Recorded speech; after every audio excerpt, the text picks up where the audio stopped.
Iawn, da chi'n barod ag i'ch safle?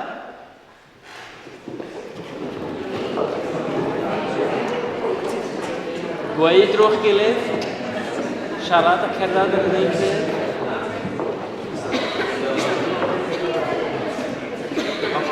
A mae'r amser di dod, pawb sy'n mynd ar y tren rwan os gwelwch yn dda, tren i mynd.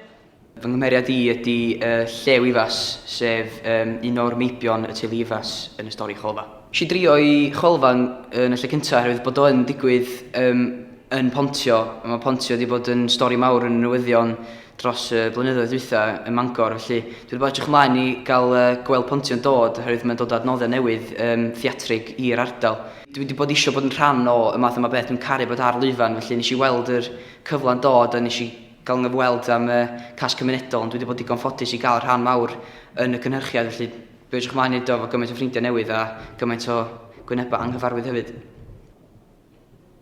Wel, oedd yn haid yn chwaraewr yma yn Bethesda, ac oedd yn hefyd yn aelod o un o'r cora ddaru helarian at yr achos, dreulio 2 blynedd yn teithio o gwmpas Prydain. Ddaru nhw godi 32 filoedd o bunnoedd tuag at yr achos o'r 2 blynedd, a mewn cyfartaledd mae hynna heddiw yn dros 1,000,000 o bunnoedd. Wedyn o'n i eisiau bod yn rhan o'r cast yma Cwng Nhaid. Be di'r sefyllfa? Mae'r dynion yma yn gofod 10 i weithio wedyn, achos bod nhw ar streic. Felly, ydy o'n sefyllfa hapus? Mae'n edrych bach o dristwch yn ddyn ar peth. Ond hefyd, fysa chi fel bobl sy'n ffarwelio, sa rhaid na chi falla, fysa chi eisiau dangos bod chi'n drist, ta fysa eisiau chi, ta da chi'n meddwl fysa chi eisiau cuddio'r ffaith bod chi'n drist?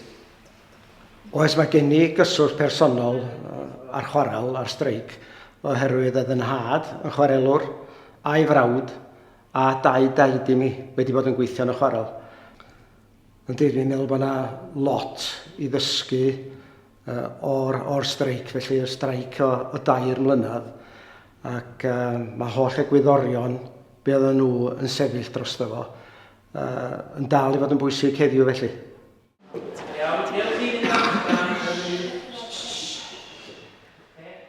Do'n i ddim yn rhan o'r sioe pan ddathon nhw gychwyn eto tua blwyddyn a hanner yn ôl, ond digwydd bod o'n i yn gwneud pryfed gwaith fo'r cwmni yn Galeri a dyw siawns oedd o nes i wneud cyfweliad a nes i ddigon ffodus a cael bod yn rhan o'r cast cymunedol.